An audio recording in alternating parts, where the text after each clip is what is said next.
es la prueba de laboratorio más importante para control de la actividad del proceso inflamatorio, ¿no? Eh, También tenemos la velocidad de sedimentación, ¿no? Eso ya lo hemos explicado en la clase práctica, ¿no? El PCR lo hemos explicado en el anterior segmento, ¿no? Eh, Acá es importante recordar la importancia de la electroforesis de proteínas, ¿no?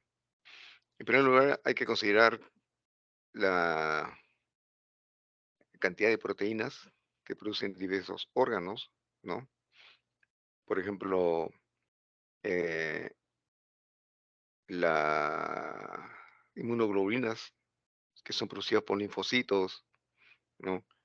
Las hormonas, ¿no? Que por determinadas glándulas endocrinas, pero exceptuando estos elementos, el resto de proteínas, la inmensa mayoría de proteínas, son sintetizadas en el hígado, ¿ya? Muchas de estas proteínas van a ser filtradas por el riñón o absorbidas por el intestino, ¿no? O son metabolizadas en células y órganos, ¿no? Entonces, la electroforesis puede evidenciar los cambios que hay en la concentración de estas proteínas, ¿no? Y están asociados por determinadas entidades clínicas y por lo tanto pueden evidenciar alteraciones orgánicas, sean estas hematológicas, inmunes, renales, hepáticas, gastrointestinales, ¿no? Hubo una época en que siempre se abordaba la relación que había entre proteínas totales y también la relación de albúminas y globulinas, ¿no? Sin embargo, esto ha sido ya eh, dejado un tanto de lado, ¿no? Para privilegiar mejor el estudio de cada uno de los componentes eh, proteicos que constituyen en su conjunto las llamadas proteínas totales, ¿no? Eh, es importante recordar que las que eh, van a evidenciarse en un patrón electroforético no son sino alrededor de 10 a 12 proteínas, ¿no? Muchas han sido ya repasadas en la anterior clase que les acabo de dar, son los llamados restantes de fase agudo, que están alineadas en diferentes bandas que la vamos a ver más adelante, ¿no? Cuando hace uno un corrido electroforético se forman una serie de bandas, ¿no? Dependiendo de muchos factores en su distribución.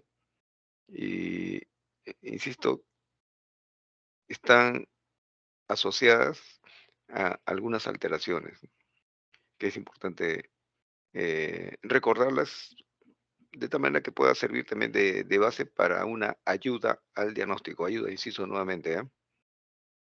La clínica siempre va a prevalecer en estos casos, ¿ya?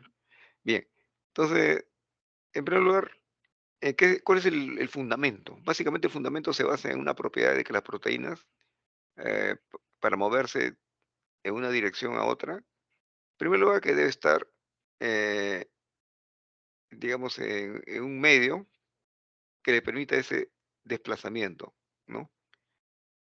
Ahora, obviamente que consideramos que el suero a un pH 7.4, las proteínas pueden ser de carga negativa o carga positiva, ¿no? Pero si cambiamos ese medio a un medio alcalino, a 8.9, por ejemplo, todas las proteínas van a quedar con carga negativa, ¿no? Y por lo tanto, la migración se va a producir de la siguiente manera, la vamos a ver más adelante. Del sitio donde se hace el sembrado de la muestra, ¿no? Es una zona que le llaman la zona del cátodo porque está precisamente el electrodo negativo, ¿no? Y van a correr hacia el ánodo, que es positivo, ¿no?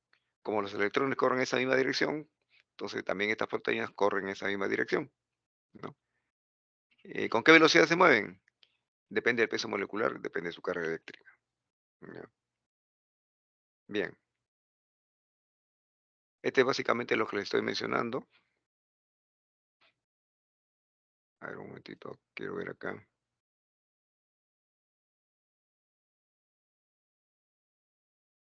Ya. Mire, vamos a suponer que aquí hacemos un sembrado en esta zona. Lo malo que no están viendo ustedes acá el puntero, ¿no? Están viendo el puntero, ¿no?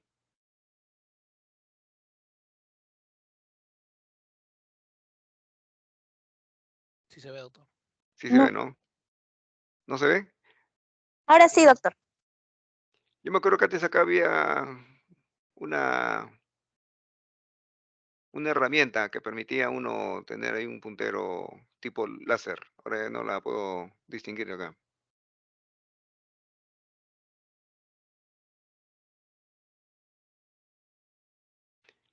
Vamos a ver si con esta lo distingo.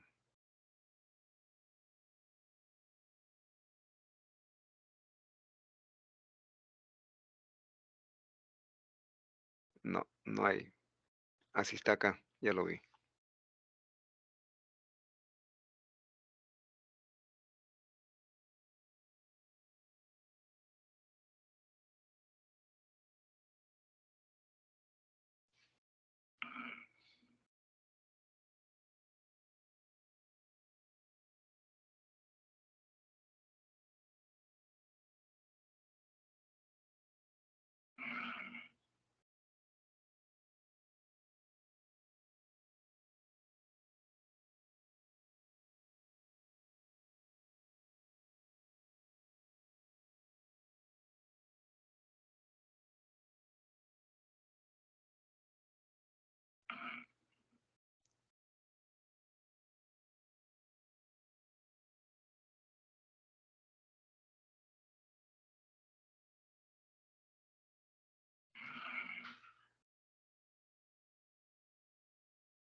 Y acá está el puntero láser así.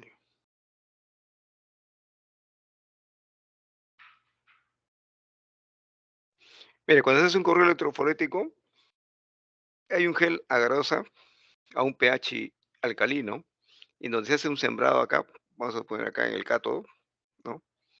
Y se enciende el sistema, ¿no? Un sistema eléctrico. Entonces todos los electrones van a correr en esta dirección, ¿ya? Y comienzan a formarse acá una serie de bandas separadas, ¿no? De tal manera que se puede identificar las proteínas componentes de esta llamada proteínas totales, ¿no? En eso consiste la electroforesis de proteínas, ¿no? O proteinograma electroforético. Si ustedes pueden ver acá, por ejemplo, aquí están las inmunoglobulinas, ¿no? Están acá la porción de las betaglobulinas, ¿no? Con sus componentes beta 1, beta 2. Acá tengo yo la alfa 2, alfa 1 y por último tengo la albúmina, ¿no? Acá es importante recordar la concentración, ¿no? De estos componentes proteicos, ¿no? Y por ejemplo, la albúmina tiene una concentración alrededor de 3,2 a 5,2 gramos por decilitro, ¿no? Representando en términos porcentuales entre el 52 al 65%, más o menos, ¿no? Luego los otros componentes, ¿no? La alfa 1, la alfa 2, también tiene sus determinadas concentraciones, tanto en números absolutos como en términos relativos, ¿no? Con concentraciones porcentuales. Por ejemplo, la alfa 1 está alrededor de 0,1 a 0,3 gramos por decilitro y que explica el 2 al 5% del correo electroforético, en este caso, ¿no? Con una banda bien individualizada. La alfa 2 va de 0,4 a un decilitro, ¿no? Perdón, a un gramo por decilitro, que representa alrededor de 7 a 13%. La beta, la porción beta globulina de 0,5 a 1,1, ¿no? Que en términos porcentuales oscila entre el 8 al 14%. La gamma globulina de 0,5 a 1,8 gramos por decilitro, que representa del 12 al 23% más o menos. Bueno, entonces en total, ¿no? Toda esta cantidad de proteínas distribuidas de esta manera, ¿no? Pueden explicar algunas patologías, sea que predomina o disminuya alguna de estas, ¿no? Lo vamos a ver más adelante. Basta con que uno se acuerde bien de la clínica y rápidamente va a asociar, estas disminuciones o aumentos aparentes, ¿no? Y hay que tener un poco también de criterio desde el punto de vista eh, clínico, ¿no?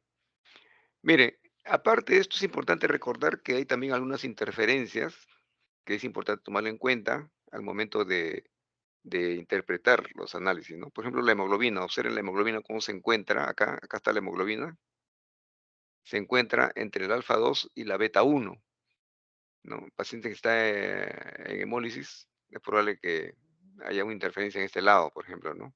Entonces hay que servir también de interpretación. Muestras hemolíticas, cómo pueden interferir, ¿no? En este segmento de acá, ¿no? Que está entre el límite del alfa 2 globulina y la beta 1 globulina. El filinógeno, que se va a ubicar entre la porción beta 2 y la gamma, ¿no? Entonces, cuando hay un proceso, eh, eh, podemos llamar agudo, en la cual se incrementa el filinógeno, o por alguna patología que incremente el filinógeno más allá de los valores normales, también va a interferir en la presencia de estas bandas. De repente se va a ver una especie de superposición. Eso lo vamos a ver más adelante. Pero es importante tomarlo en cuenta a la hora de interpretar entonces los resultados, ¿no?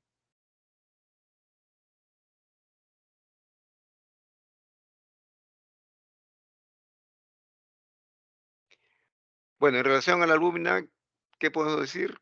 Va a formar la primera banda, es esta que vemos acá en amarillo, de la electroforesis. Es algo así como decir la que corre más rápido, ¿no? Y va a constituir entre el 50 y 60% de proteínas séricas, ¿no? Va a servir como depósito móvil de aminoácidos, como molécula transportadora, es el transportador universal de hormonas y medicamentos, ¿ya? ¿Qué variantes se pueden presentar acá? La bisalbuminemia, en la cual se ve dos bandas, ¿no? Eh, Se dice que está inducida por el empleo masivo de penicilinas o cefalotinas, ¿no? Entonces, un paciente que ha sido, digamos, sometido a un tratamiento intenso con estos antibióticos, es probable que presente esta doble eh, curva, ¿no? Gráfica, ¿no? Mayor implicación clínica no tiene. La disalbuminemia, la albúmina con diferente movilidad electroforética y diferente capacidad para transportar sustancias, ¿no? Eh, eh, es útil su medición en la insuficiencia hepática, ¿no? Pacientes con deshidratación aguda o pérdida de proteína, por ejemplo, el síndrome nefrótico, ¿no? Ahí es importante estos casos, ¿no? Eh, Cuando hay una concentración sérica menor a 2 gramos por decilitro, mucho ojo, aquí ya va a haber edema. En otras palabras, si ustedes ven a un paciente edematoso, inmediatamente asocien, es probable que tenga menos de 2 gramos por decilitro.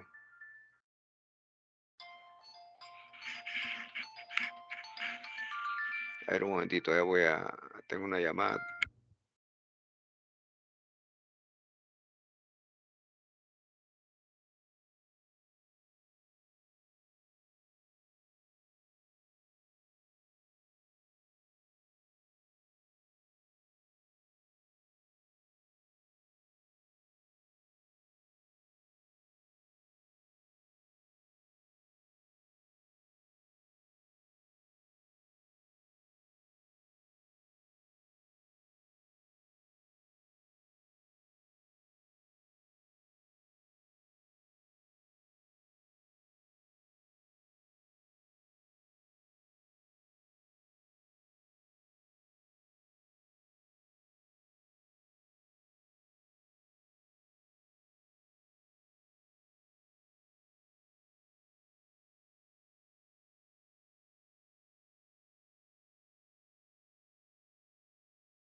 Bien.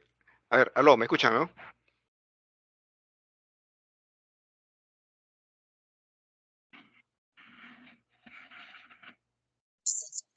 Sí, doctor.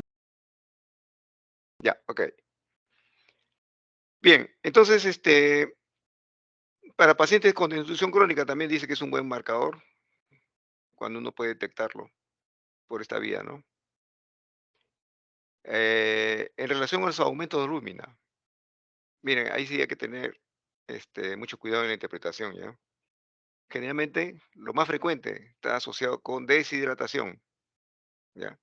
Entonces, si hay deshidratación, obviamente que hay menos líquido y por lo tanto hay mayor eh, concentración. Entonces, esto figura como una especie de un aumento, pero eso cuando uno lo ve desde el punto de vista porcentual, ¿no? Bien.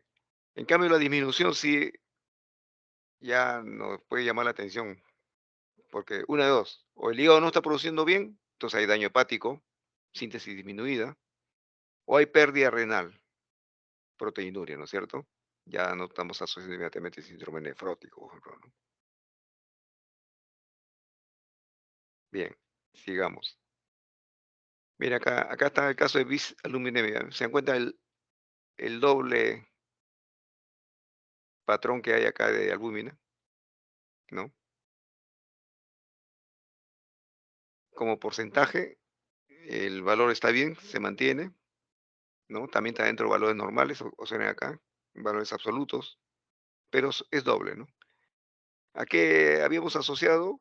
A que había sido inducida por influencia de tratamientos con penicilinas y otros antibióticos, ¿no? No se asocia con otra patología. ¿Ya? Sigamos a ver acá. La bisalbuminemia. Hay dos fracciones, pero mire, una está más desarrollada que otra. Y de todas maneras hay superposición, ¿no? Entonces son dos fracciones de albúmina, no son simétricas, ¿no? Y también puede inferirse su inducción por fármacos con antibióticos, dice, ¿no? Tampoco se le da alguna implicancia desde el punto de vista clínico, ¿no? También, o sea, en términos absolutos se mantiene todavía dentro del valor normal, 3,68. Mira el porcentaje, 57,5. No, no hay ningún problema por ahí todavía.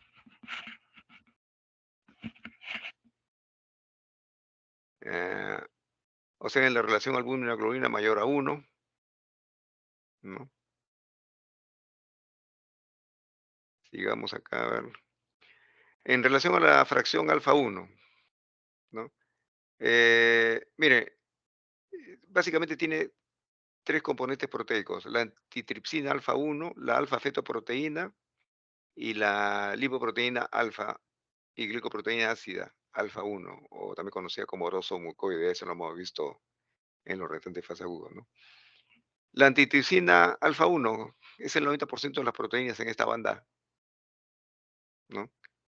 Y es un inhibidor de proteasas, ¿no? Eh, ¿Cuáles son esas proteasas que inhibe? Las actividades de los factores de coagulación y del complemento, ¿no? También tenemos la alfa-fetoproteína, entonces está también en la banda alfa 1, ¿no? Normalmente no detectable su presencia, pero cuando hay un carcinoma hepático, va a incrementarse esta banda, ¿ya? Tener en cuenta esta observación.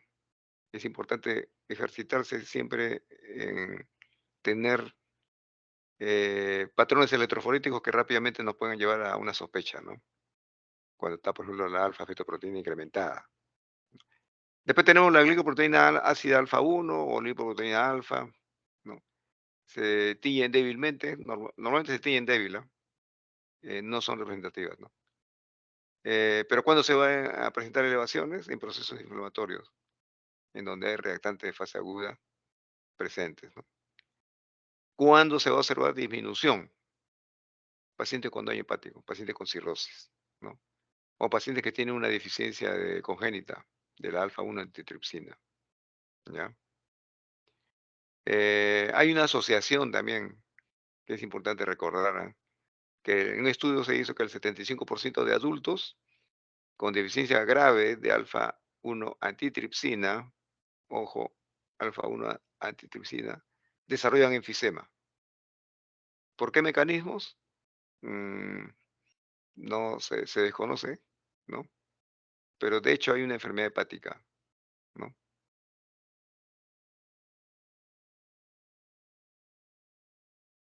Acá también, mire, el patrón electroforético.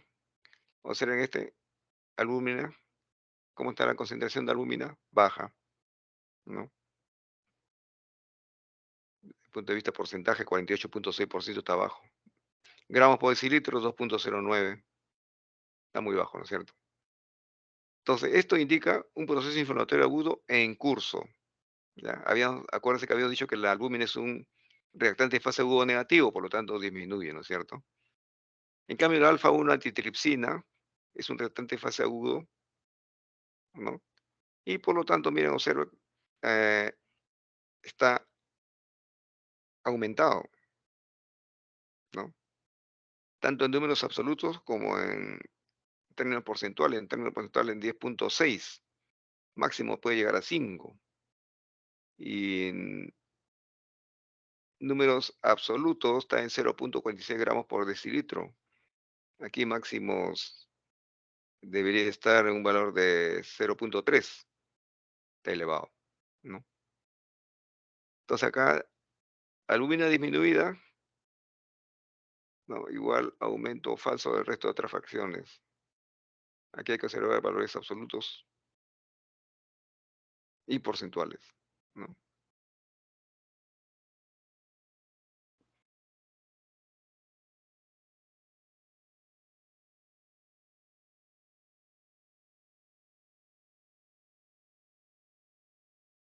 Acá mire, fracción alfa-1 disminuida. Dice disminución crítica principalmente en pacientes con enfisema pulmonar, ¿no? Aquí está 0.09, muy bajo. A considerar acá esto, miren, suero envejecidos pierden esta fracción, o sea, cuando tengan un proteinuro electrofolítico debe rápidamente procesarse también. ¿Ya?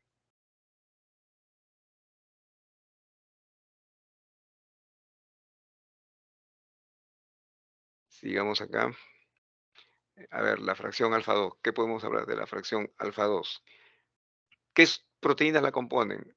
Macroglobulinuria, macroglobulina alfa 2, ceruloplasmina y aptoglobina. La última, las lipoproteínas de alta densidad también están acá. ¿Ya? Entonces se ubican acá.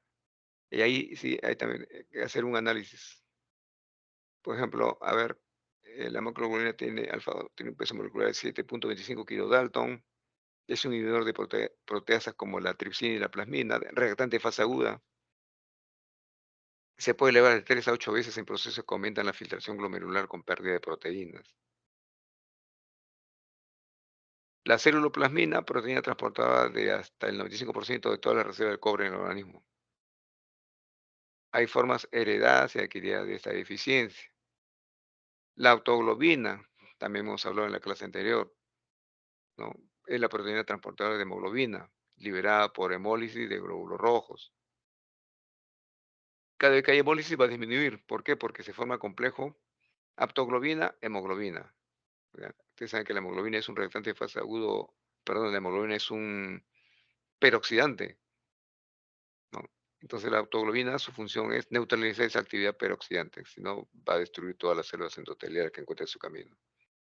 ¿Ya? Eh, la autoglobina se va a unir fundamentalmente a la hemoglobina A, hemoglobina F, hemoglobina S, hemoglobina C. También es un reactante de fase agudo. ¿En dónde va a estar aumentado? En infecciones, procesos inflamatorios, en neoplasias, traumatismos, uso de andrógenos. La lipoproteína de alta densidad, poco teñida por colorante de proteína, por lo que tiene poca influencia en este tipo de electroforesis, ¿no?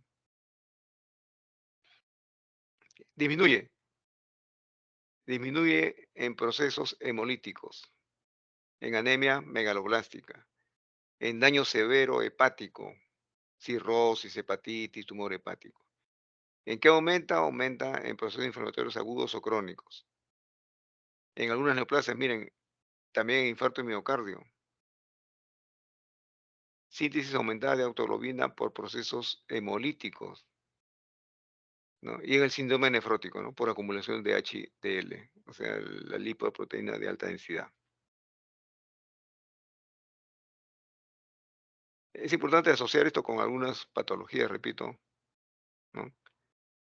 Aquí tiene un análisis de la fracción alfa 2, acá está muy elevada, ¿no? Eso debido a la acumulación de HDL, ¿ya? Lipoproteína de alta densidad. La albúmina está disminuida. Entonces, este es un patrón típico de un síndrome nefrótico, debido a que el colesterol está bien aumentado. ¿Ya? Entonces, ustedes asocian, ven este patrón electroforético, paciente con síndrome nefrótico o trastornos renales, ya, vamos a suponer que le digan nada más, problemas renales, ya, ¿qué más? A ver, dígame cómo tiene colesterol, está aumentado. Ah, ya, de ni hablar, es un patrón observado en el síndrome electroforético, ¿eh? En el síndrome nefrótico, perdón.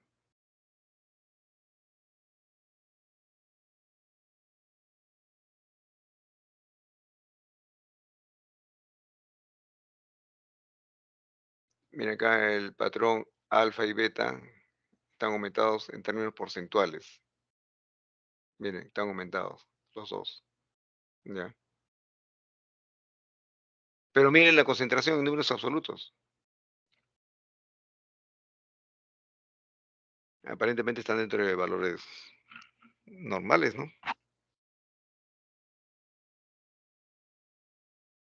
Entonces, esta es una imagen compatible con un proceso maligno.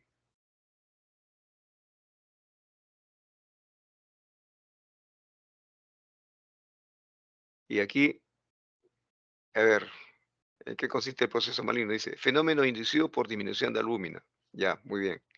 Como disminuye esto, aparentemente esto se aumenta, ¿no? Pero observen esto. Esta banda de acá, que es de la gama globulinas, esta sí está muy disminuida.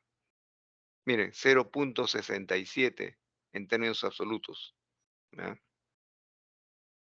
Está bajo, ¿no? 12,4 en porcentaje. Entonces, esto es, como dice acá, imagen compatible nada más, ¿no? Todavía falta confirmar con procesos malignos.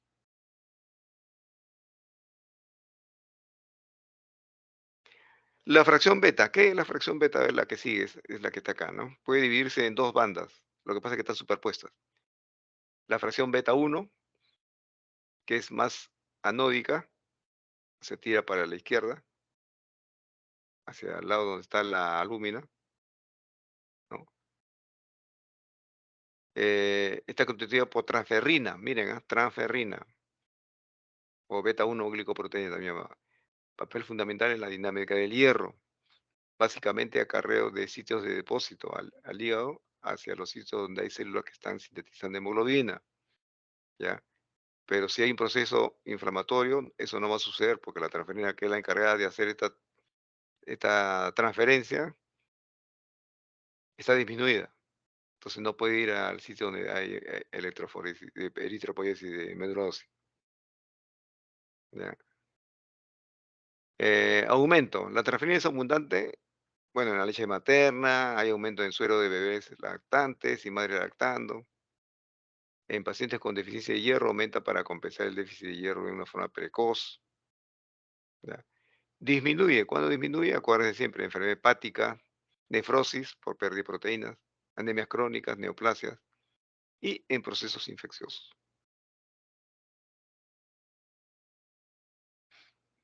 La fracción beta 2 es más catódica, tira más para el lado de las inmunoglobulinas, ¿ya? Entonces, esta fracción incluye la fracción C3 del complemento y en menor grado del C4, también del complemento, ¿no? Esta fracción se degrada rápidamente, aún estando en muestras refrigeradas, ¿ya? Eh, en relación al complemento, tanto la vía clásica como la alterna convergen en C3. Variaciones significativas de los niveles séricos de C3 correlacionan estrechamente con variaciones en esta banda. A ver, los procesos autoinmunes. lupus eritematoso sistémico, artritis reumatoidea. Suelen cursar con disminución de esta banda por consumo de C3. ¿Ya? Entonces, cuando vean una fracción beta disminuida y antecedente de lupus, ya inmediatamente ya podemos aproximarnos a un diagnóstico. También aquí se puede ubicar la proteína patológica, la de Benson-Jones, en orina. ¿Ya? Eh, la lipoproteínas beta de baja densidad también se van a ubicar en esta banda, ¿no? Eh, ¿Quiénes más están acá? La beta 2 microglobulina y la hemopexina, aunque son menos representativas en proporción al resto de componentes citados. Aquí no sé por qué no me han mencionado el fibrinogen, también está acá.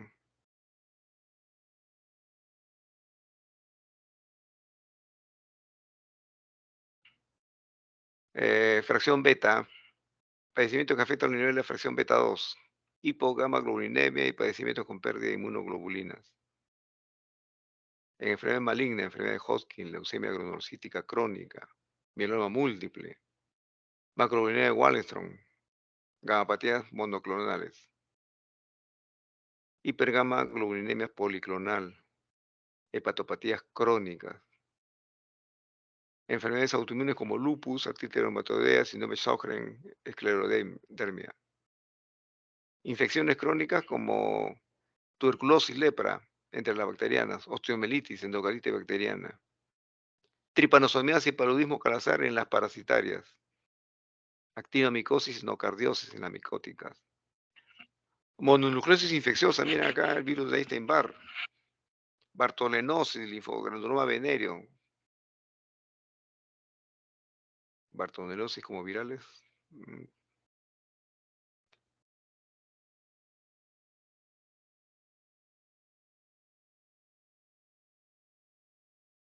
La fracción gamma globulinas. Bueno, la gamma globulina que conocemos, la IgG, con sus 4 variantes, la IgA, IgM, IgD, IgE, ¿no? Aquí con esta electroforesis de proteína no vamos a poder discriminar todas estas 5 inmunoglobulinas, ¿no? Una banda monoclonal obliga a determinarse inmunoelectroforesis para definir si hay alguna paraproteína anormal que se está produciendo, ¿no? Si ustedes se dan cuenta, miren, observen cómo esta banda es ancha, ¿ya? Significa que es una gamapatía policlonal, eso es lo normal, que hayan, digamos, varias clonas que están produciendo la gamma globulina. Pero cuando es una de pico agudo, indica que está predominando una fracción de todas estas bandas, ¿no? Y es probable que se deba a una banda monoclonal y hay que definir de qué se trata. La proteína C reactiva corre dentro de esta banda, ¿ya? Pero su concentración es muy baja en relación a las inmunoglobulinas, que no va a alterar el patrón de corrimiento aún en fase aguda.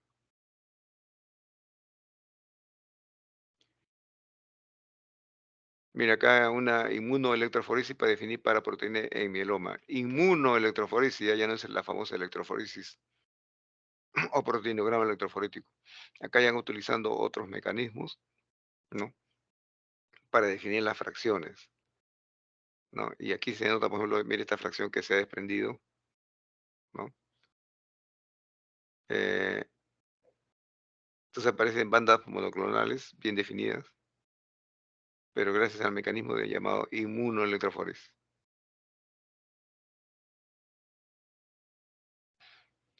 Las gamma globulinas están elevadas en infecciones crónicas, virales como este bar, enfermedades hepáticas, enfermedades autoinmunes, síndromes malignos como mielomas y linfomas.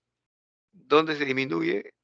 Bueno, obviamente en las gamma globulindemias, en la producción. Envejecimiento del paciente, ¿no? El mecanismo inmune ya está venido a menos ya en los adultos mayores, ¿no? Medicamentos como algunos quimioterápicos, antibióticos, ¿no? La leucemia linfocítica crónica también es un padecimiento maligno que me trae abajo las gamma globulinas, ¿no? Su disminución explica los estados de inmunodepresión, recordarán, ¿no?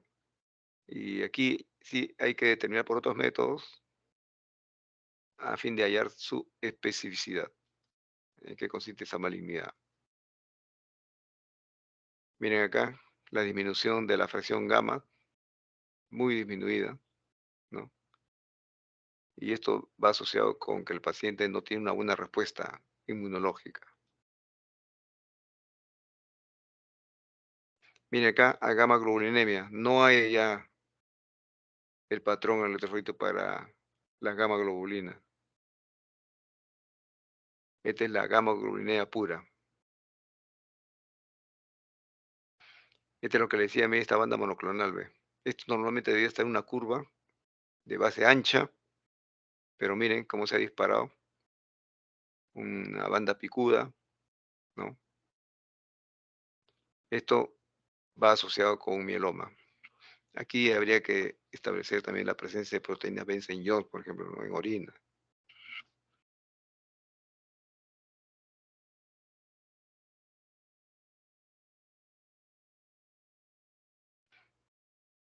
Mira acá, banda monoclonal con una albúmina disminuida todavía, ¿no?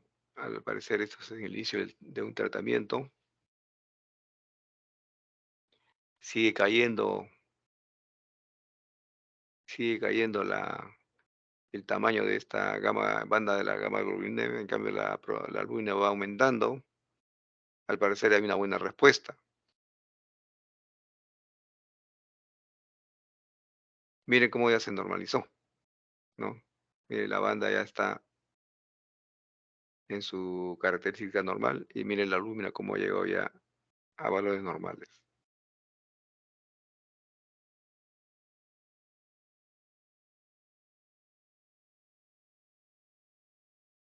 Bueno, este es un caso de reporte de patrón de electroforético de un equipo automatizado. Es importante identificar al paciente, los resultados tienen que ir con valores normales en porcentaje y en gramos por decilitro, ¿no?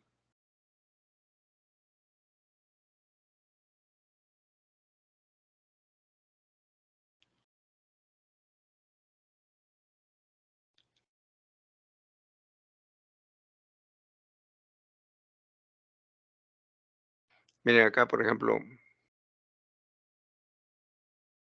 dice una disminución de albúmina induce a una pseudo elevación del resto de las fracciones. Entonces, ¿qué sospechar? ¿Desnutrición severa?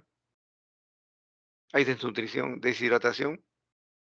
Deshidratación no tanto porque se ha disminuido la albúmina, sino porque se han elevado las otras fracciones, ¿no? O sea, esto realmente, si fuera deshidratación, este 2,16 gramos por decilitro, o el porcentaje 36,6 de repente es mucho menos todavía, ¿no?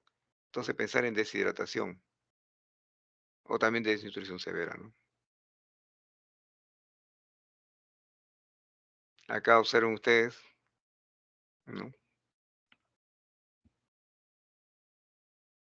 Miren la banda monoclonal en esta zona, que arranca desde el alfa 1, la alfa 2, prácticamente toda la alfa 2, ¿no? Y en este caso recomiendan practicar la inmunoelectroforesis para hacer un fraccionamiento de toda esta banda, a ver qué proteínas hay ahí, ¿no? Pensar también en un síndrome nefrótico.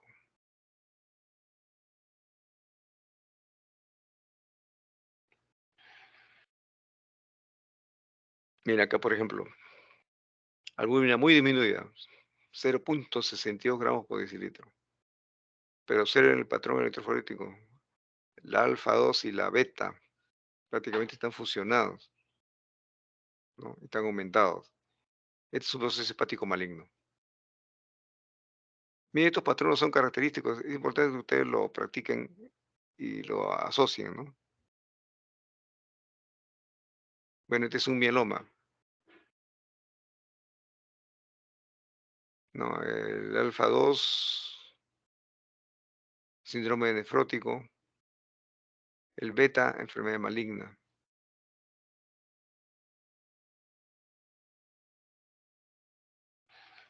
Miren acá la fracción beta y gamma unidas de una sola banda ancha, el llamado puente beta-gamma. Este es sospechoso de cirrosis hepática.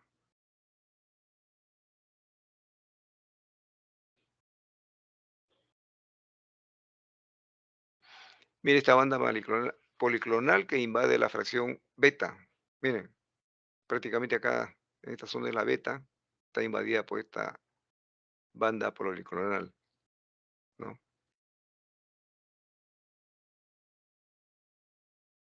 Y aquí lo que hay que verificar es si es policlonal o monoclonal, ¿no? En este caso hay que usar la inmunoelectroforesis, ¿no? Pero si fuera policlonal, distinguir si hay una cirrosis de por medio.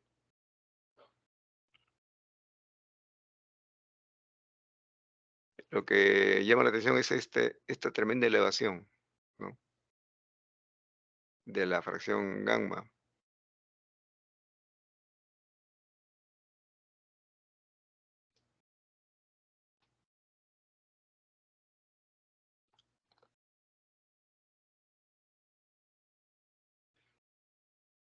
Mira acá, de igual manera, entre la banda alfa 2 y beta, otro pico, es muy probable que sea monoclonal. Se dice monoclonal porque es una sola clona la que está predominando. Se define por su tremenda altura y la base también se ha comprimido, en cierto modo.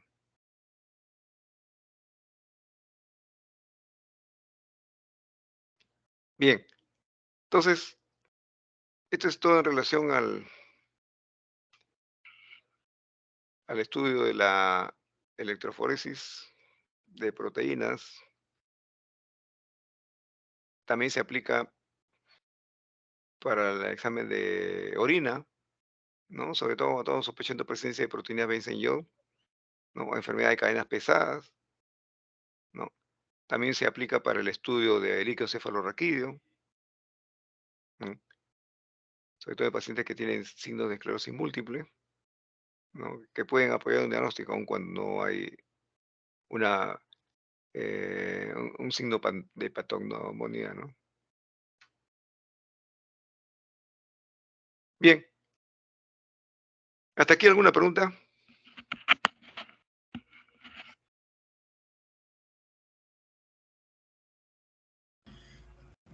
No, doctor, creo que se ha entendido bastante. Ya. Miren, me gustaría que esto lo practiquen ustedes, ¿no? De repente, eh, cuando hagan sus conversatorios en medicina 1, es probable que les puedan presentar alguno de estos patrones electroforéticos, ¿no? La única manera de aprender estos gráficos es hacer los dibujos, ¿no? ¿Dónde está ubicado la lúmina? Lo más elemental, pregunta elemental. ¿En el ánodo o en el cátodo? A ver, un voluntario.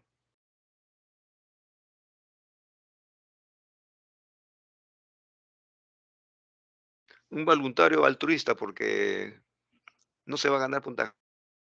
Y va a inducir a que sus compañeros también lo imiten. El alumno, ¿dónde está ubicado? ¿En el ánodo o en el cátodo? ¿Hacia dónde dirige? Esa es la pregunta que van a hacer los docentes de medicina. Van a pedir que se haga un plan de electroforesis de proteína. Acuérdense, el fundamento de la electroforesis de proteínas es que cuando se hace un corrido en este sistema de prueba, los electrones corren del cátodo hacia el ánodo y en ese proceso van arrastrando a un conjunto de proteínas, ¿ya? Entonces, el primero en llegar al cátodo, porque ustedes saben que el desplazamiento es de menos a más, porque están los electrones pues. En el cátodo están los electrones, ¿ya? Y se dirigen al ánodo. Y ahí van arrastrando a una serie de proteínas. El que llega más rápido es la lúmina. El último en llegar son las gamma globulinas. En el intermedio está alfa 1, alfa 2, beta, ¿no? Y como ya les he dicho, tiene sus explicaciones, ¿no? Dependiendo qué proteínas están en cada banda. Si ustedes adivinan qué proteínas están en cada banda, ya siguen avanzando en un 75%. Luego, si se dominan algunos patrones electroforéticos de algunas patologías, yo creo que está mucho mejor. Pero eso solamente haciendo gráficos, ¿ah? Nada de estar mirando, paporreteando la literatura, letras, no, no. Hagan gráficos, ¿no? En un papel cuadriculado.